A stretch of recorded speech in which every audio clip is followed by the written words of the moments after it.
right now, ano ba yung investments mo ngayon, bro? Yung investment na tama sa'yo is really based on your lifestyle.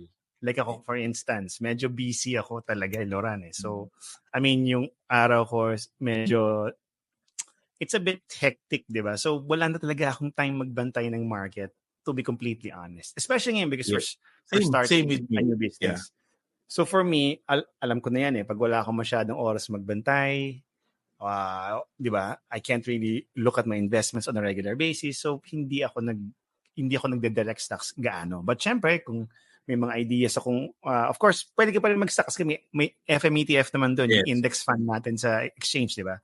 But if I were to take risks, especially ngayon, kasi ma-plug ko lang na pagtingin mo yung chart of your stocks, baka may konti na tayong divergence pare. So, early signs that the market might